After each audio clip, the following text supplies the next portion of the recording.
Loud enough? Welcome to 2012 North Street. We're really excited that you can be here today. We have some fabulous performances, but let me quickly introduce you to two of our artists that have been creating on blank canvases since first hour. Kayla is making something out of duct tape over here, pretty fabulous. And Lindsay is over here using acrylics. You might have to sneak around her at the end and peek at what she's up to over there. We're going to get the show on the road. We are keeping one tradition from coffee houses in the past, even though you're not drinking coffee today. That's a big change. We are going to go ahead and snap for those people after they perform. And if you want to add a little snap, woohoo, you can feel free to do so too. Okay? We're going to start it off with Krista, and most of the performers will introduce themselves for you, and we'll play until the very end of the hour. So feel free to throw your trash in the garbage cans as you exit. That will help us get ready for 7th hour. Thank you.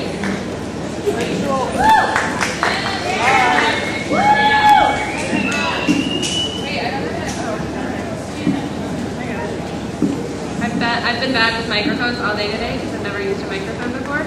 I'm Krista Simon, and I'm going to be showcasing part of my dramatic interpretation that I do in speech competitions, and I hope you guys like it.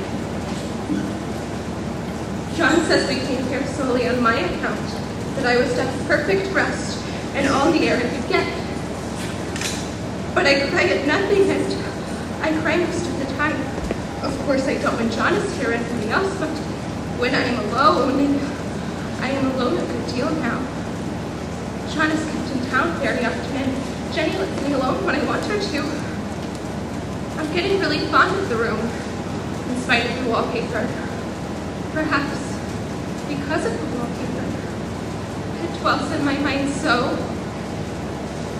Written in 1899 by Charlotte Perkins Gilman, the yellow wallpaper, through a series of journal entries, illustrates the digression of a woman's mental state and demonstrates how erroneous the antiquated rest treatment was for women with nervous depression.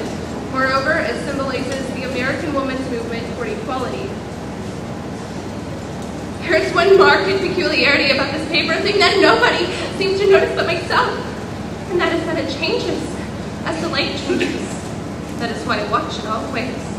By moonlight, I wouldn't know it's the same paper. The woman behind it is as plain as can be.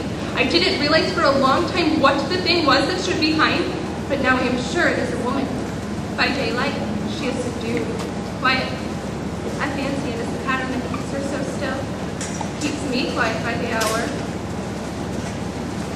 I'm getting a little afraid of John. He seems very queer sometimes, and even Jenny has an inexplicable look. It strikes me occasionally, just as a scientific hypothesis, that perhaps it is the paper. I have watched John when he did not know it was looking, and come into the room on the most innocent excuses, and have caught him several times looking at the paper. And Jenny too. I caught Jenny with her hand on it once. She didn't know I was in the room, and when I asked her in a very quiet voice, the most restrained manner possible, what she was doing with the paper, she turned around as if she had been caught stealing, asking me why I should frighten her so. Then she said that the paper stained everything that it touched, that she had done yellow smooches all over my clothes, and that she wished I would be more careful. Did not that sound innocent? But I know she was studying the pattern, and I determined that nobody should find it out but myself. I really have discovered something at last. Through watching so much at night, I finally found out the front pattern does move, and no wonder. The woman behind crawls around fast, and her crawling shakes it all over. And she's all the time trying to climb through, but nobody can climb through that pattern. It strangles so. I think that woman gets out in the daytime, for she is always creeping. I see her on that long road under the trees, creeping along, and when the carriage comes, she hides under the blackberry vines.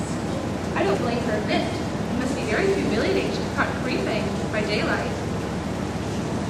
This is the last day, but it is enough. John had to stay in town overnight, and won't be back until this evening. Jenny wanted to sleep with me, the sly thing, but I told her I should undoubtedly rest better for a night all alone.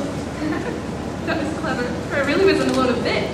As soon as it was moonlight, and that poor thing began to crawl and shake the pattern, I got up and I ran to help her. I pulled and she shook, I shook and she pulled, and before morning, we had filled off the yards of that paper. And when the sun came out, and that awful pattern began to laugh at me, I declared I would finish it today. I've locked the door and thrown the key down on the front path. I don't want to go out, and I don't want to have anyone come in until John comes. I'm to astonish him. I've got a rope up here that even Jenny did not find, and if that woman does get out and tries to get away, I can tie her. I peeled off all the paper I could reach. It sticks horribly, and the pattern just enjoys it. All those bulbous eyes and waddling fungus growths just shriek with derision. I'm getting angry enough to do something desperate. To jump into that window would be an admirable exercise. But the bars are too strong to even try. Besides, I wouldn't do it. Of course not. I know well enough that stuff like that is improper and might be misconstrued. But I'm securely fastened now by my well-hidden rope. You don't get me up in that rope there. I suppose I shall have to get back behind the pattern when it comes night. That is hard. It is so pleasant to be out in this great room and creep around as I please. Why, there's John at the door. No use, young man, you can't open it. How he does call and pound. Now he's crying for an axe. It would be a shame to break down that beautiful door. John, dear, the key is down by the front path under a plantain leaf. That silenced him for a few moments. Open the door, my darling! I can't. The key is down by the front path. He got out of course and came in. What's the matter, for God's sake? What are you doing? I kept on creeping, just the same, but I looked at him over my shoulder. I've got out at last in spite of you, and I pulled off most of that paper so you can't put me back. Now, why should that man have fainted? But he did. And right across my path by the wall so that I had to creep over him every time.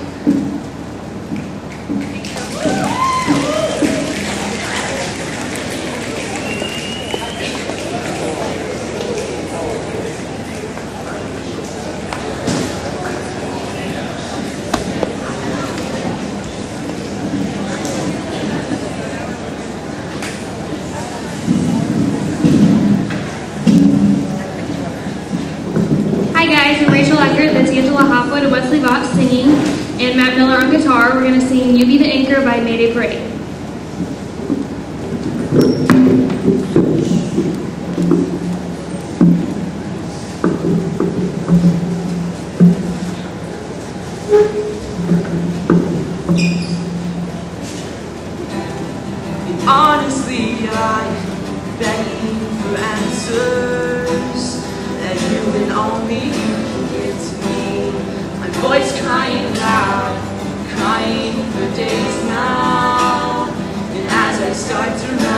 after I was nearly scared to death.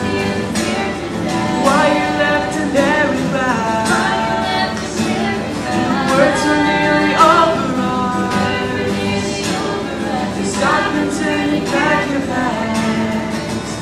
I'll be here by the ocean, just waiting for proof that this sunset silhouette dreams.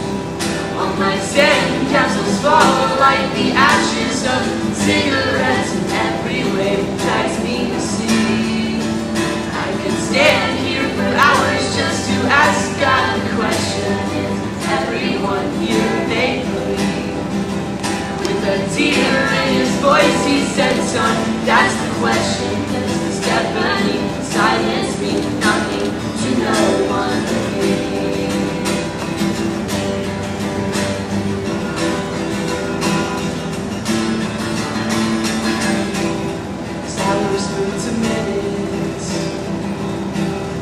Minutes take longer to break. I will be desperately awake when my tongue will fall apart.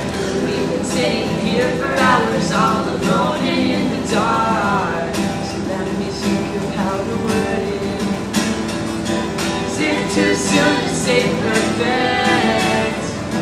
If I could find another 30 minutes somewhere, I'm sure everything would find me. All that's left is just a sing. I'll be here by the ocean, just waiting for proof that this sunset silhouette dreams. All my sand castles fall like the ashes of cigarettes, and every wave drags me to sea. I could stand here for hours just to ask God the question: is everyone here make believe? With a tear in his voice he said, son, that's the question. Does the step beneath the silence mean nothing to know that you sing to me sweet till death? I may never sail Virginia again. As this current moves slow for me, this much you must know, we'll meet again. And I will have you know I'm scared to death. Tell me once again, you love me to the death, and should I die, you're ready to remember me. It's my fade away. You reach out your arms. Please don't let me go. Please don't let me go. Please don't let me go. Please don't let me go. Here by the ocean, just waiting for proof that this sunset's silhouette dreams. All my sand castles fall like the ashes of cigarettes, and every wave drags me to sea. I could stand here for hours just to ask God the question: is everyone here make believe? With a tear in his voice he said, son, that's the question. Does the step beneath the silence mean nothing to no one but me?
actually to help you see nothing is better than this.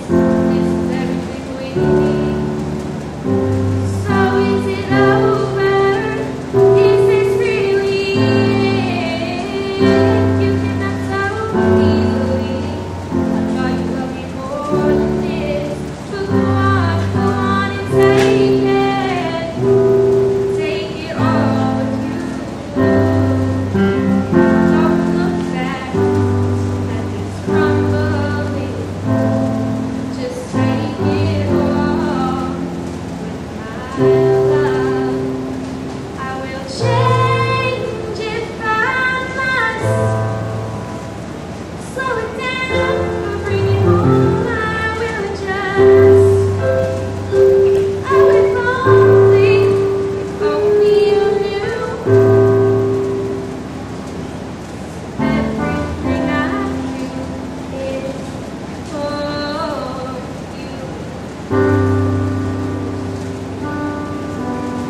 do is for you. But go on and take it all with you. Don't look back at this crumbling. Just take it all with you. Don't look back at this crumbling. Just take it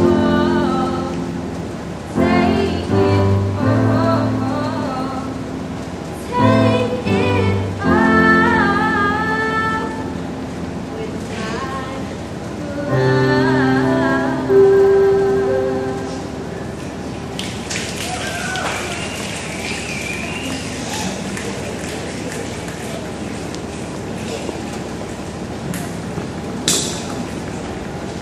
Take it all with my love.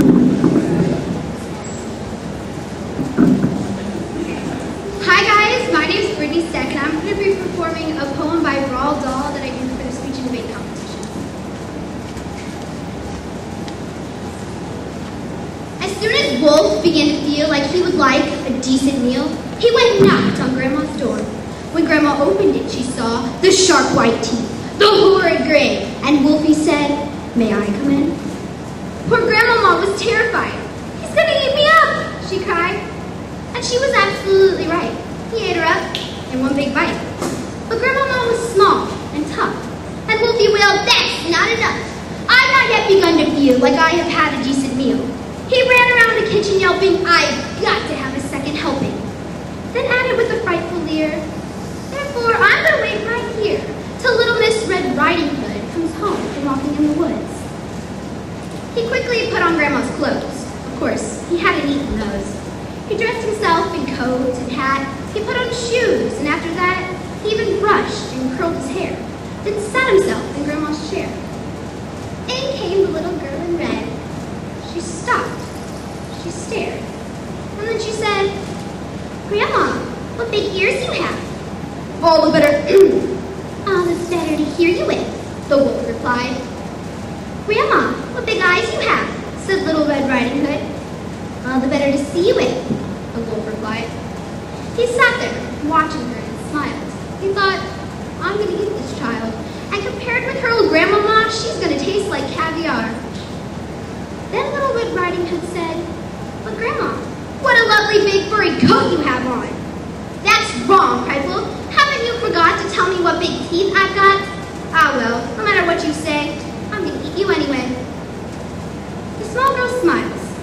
Her eyelid flickers. She whips a pistol from her knickers, aims it at the creature's head, bang, bang, bang! She shoots him dead. A few weeks later in the woods, I came across Miss Riding Hood. What a change. No cloak of red, no silly hood upon her head. She said, "Hello, and please do note my lovely furry wolfskin coat." Thank you.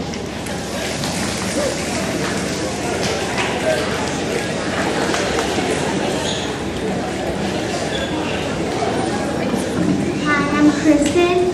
I wrote a poem and it's called Let's End It Together. B-U-L-L-Y. Bullying is something you should not try, but other people's feelings aside. You know it leads to suicide. They talk about people because they are not like you. They don't know what they see through. Instead, get to know them, help them out, see what they really are about.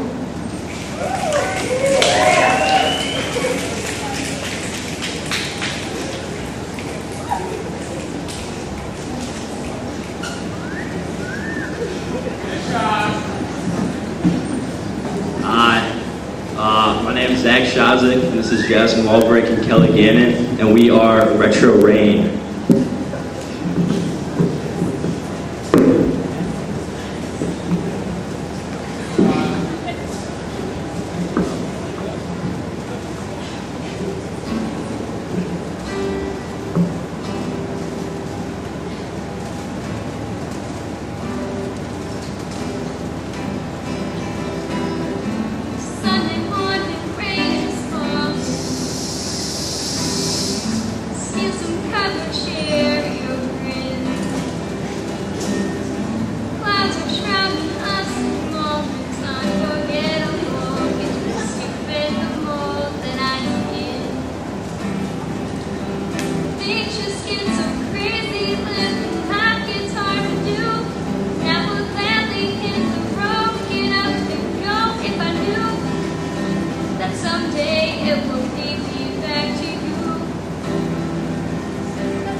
I'm Liz Leonard, and this is Jake Boshears, and I'm singing 1,000 Years.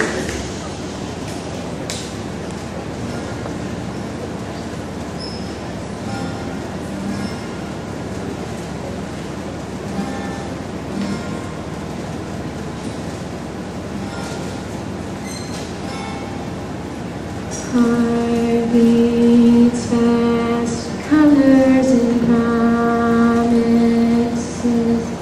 How to be brave, how do I love when I'm afraid? to fall, watching you stand alone. All of my doubt suddenly goes away somehow. One step closer.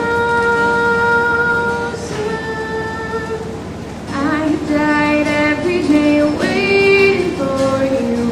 Darling, don't be afraid. I have loved you for 1,000 years. I love you for 1,000 more. Time stands still, beauty in all she is. I will be brave, I will not let anything take away, but stand in front of me. Every breath, every hour has come to this. One step closer. I have died every day waiting for you. Darling, don't be afraid. I have loved you for 1,000 years. I love you for 1,000 more. And all along I believed I would find you. Time has brought your heart to me. I have loved you for 1,000 years. I love you for 1,000 more.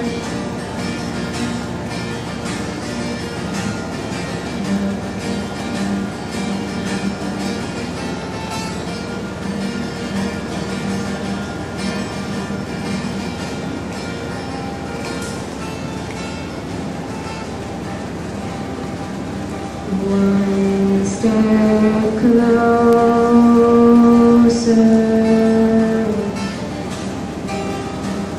One step closer.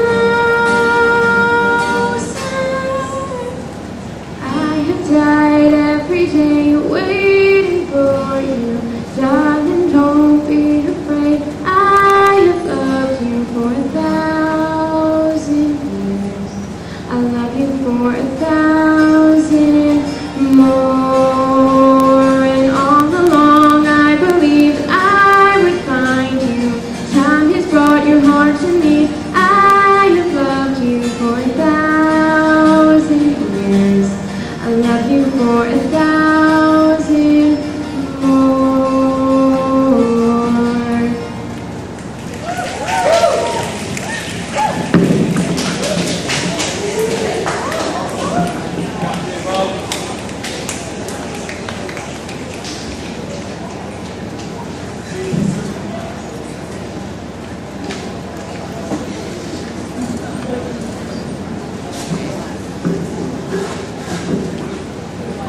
Hey guys, my name's Ellen. We're singing Stronger by Kelly Clarkson.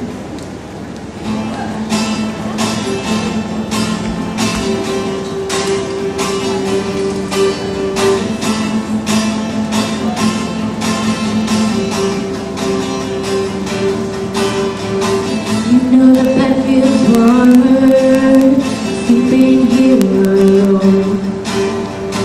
You know I dream in color and do things no one.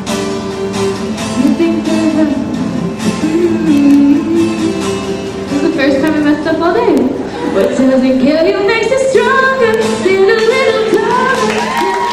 Lonely without love. What doesn't kill you makes you fighter. But nothing brighter.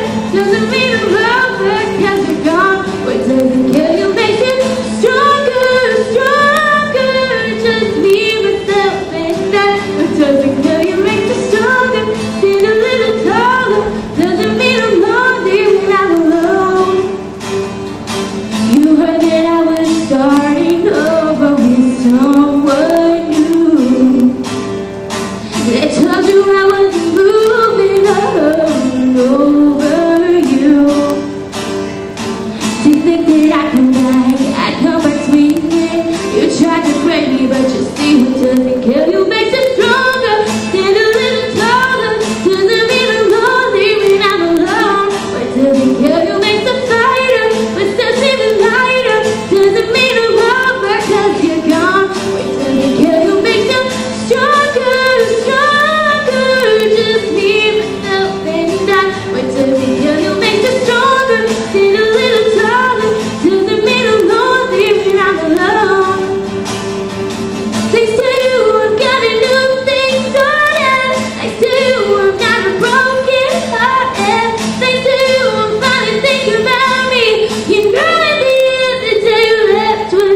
pretty stuck.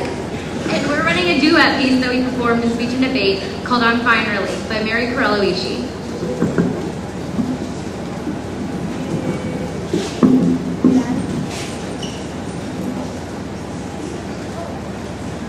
Tracy, hey! Where were you last night? I thought you and Alan were coming over after the game. Poor Alan. He was so upset after losing the game on Friday night. He just wanted to go home and be alone. Well, it's not like he lost it by himself. There's plenty of other guys on the football team. Not all of them dropped the ball in the last few seconds of the game. On the 2-yard line, and the team was only behind by 3 points. I see what you mean. So, what did you do? We just went to his house. His parents are away for the weekend, so we just stayed over there. Oh, well, you missed a great party. Julie, you know how Alan is upset. The last thing he wants to do is be around a bunch of people having a good time. I guess so, but kind of a drag for you, though, isn't it? What's that supposed to mean? Nothing. Except he seems kind of depressed a lot lately. He's not. He just has a lot of things going on in his life right now that trouble him. So he becomes a hermit? He's not a hermit. He's just sensitive. He says I'm the only one who understands how he feels. He needs me. Well, alright. We better get going to class. We're gonna be late. Yeah, just let me get my start. Tracy, you're late to everything. I'll just drag you along. We won't be late. Ow! Hey! Oh my god. I barely touched you. What? Tracy? Are you alright? It's nothing. I just slammed my arm in the corridor this weekend, and it still kind of hurts. Well, let me. No, it's fine. Julie. Come on. We're gonna be late for class. Well, let me see. No, it's fine. Come on. What is that? I told you. That is not putting your arm on the car door. It looks like it was slammed into the car door. Are you calling me a liar? No, but I'm asking you a question. What happened? I told you. Look. I've been your best friend since 7th grade. And I know when you're not telling me the truth. So talk to me. What happened? If I tell you, promise not to text you about it. Did your dad hit you? Oh, Julie, come on. You know my dad. No. Well, then what? It's so stupid. Alan and I were wrestling, and I hit my arm on the coffee table next to the couch. What? You know how he likes to play with me? Well, he was so down after the game on Friday that I just wanted to get him in a good mood. So I started teasing him. And And he started to laugh and play back too. And then I hit my arm on the coffee table, and that was the end of playtime. that's it? Yes, that's it. Wait. Isn't that what happened this time you chipped your front tooth? What? Yeah, you said the exact same thing about your front tooth being chipped. You said you and Alan were wrestling on the floor when you accidentally got whacked in the mouth. You know how he likes to play with me? Well, playing a little rough, aren't we? I really don't think it's any of your business. And what about the time you got a black eye? You said you ran to the door or something. With Alan. He doesn't hit me. Tracy, Alan gets upset. He needs me. I have to be there for him. You mean he needs a punching bag so you're it? I need you to understand. Tracy, I'm trying to. Talk to me. Like Friday after the game. I wanted to go to the party and he didn't want to. We knew that Dan and Kat and the rest of the guys, I teased him about dropping the ball and losing the game. He told me to shut up and I wouldn't let it go. so he hits you just taking a juice. He doesn't hit me. He just held me. Tracy, you're 5'2" and he's 6'1". I can see it. He picked you up and he shook you like that. He doesn't need to. He never does. What do you mean? He never does. This happens a lot. Not every day. You make it sound worse than it is. Has he ever pulled out hit you? No, he would never do that. I'd have to get him very, very angry for him to do that. I know when not to push him. I can't believe I hear you kind of intelligent you may be.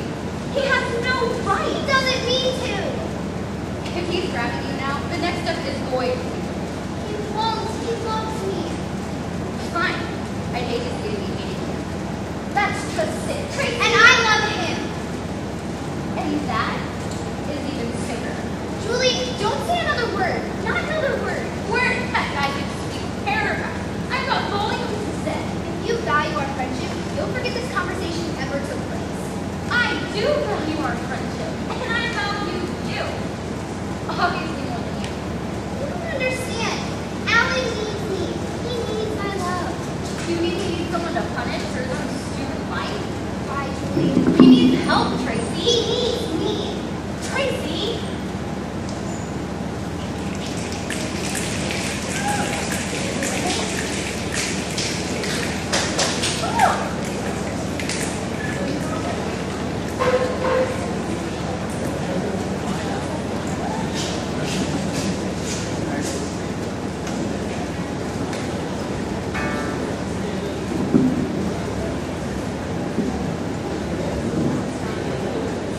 Hi, I'm Dakota, and I'm going to be singing Sugarland, singing Baby Girl by Sugarland.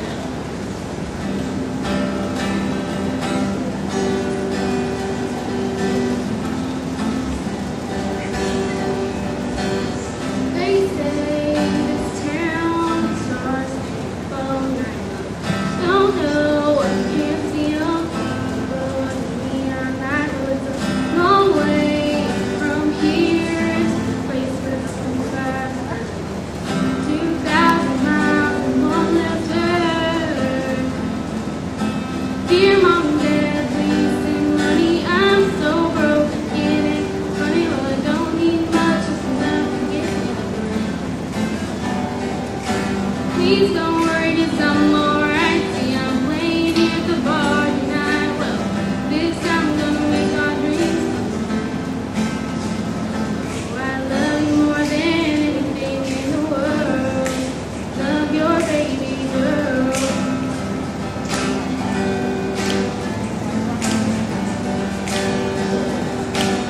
Black clouds to the sky, terrible little white light. Everybody's your friend, you can never be sure.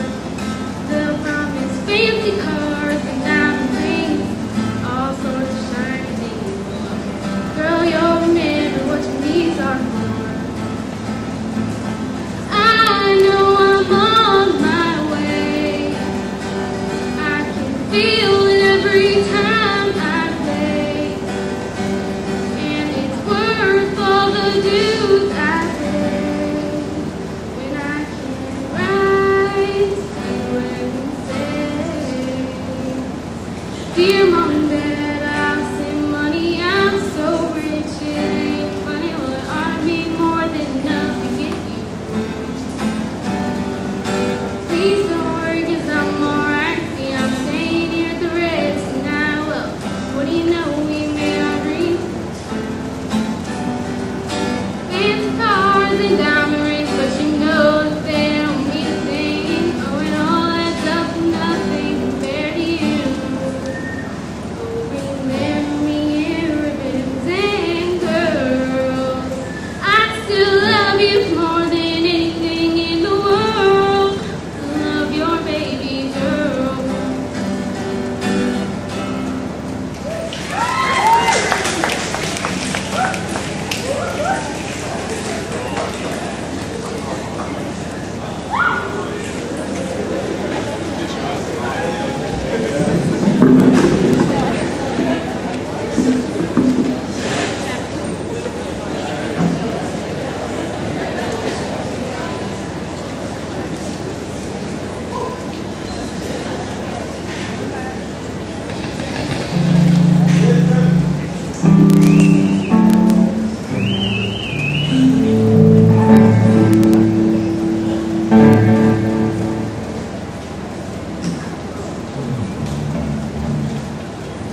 This is Chase Estry and I'm Travis Dodds, and we're performing Proud Lady, so I hope you guys enjoy.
our people. I know you're tired. It's their first time seeing it. I know. But shaking a rain teaches life all day long.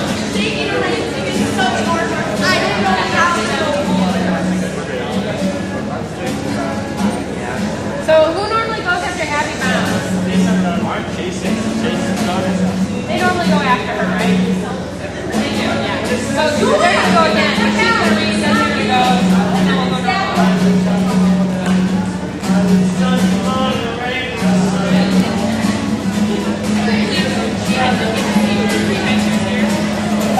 I just need to follow. It's kind of more embarrassing.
I know it.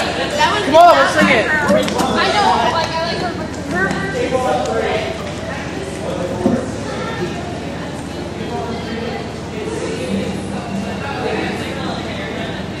Right there. Is there more paper towel back there? I think I still have some. Oh, Laura's always considerate.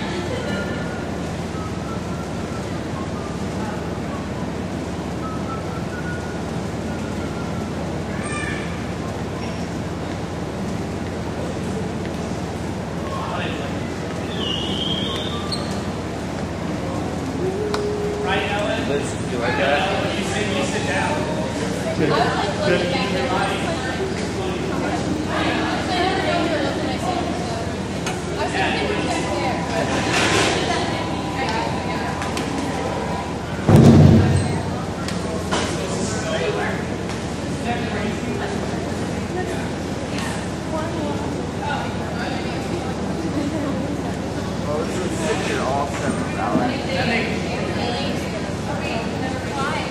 Dakota, what year are you?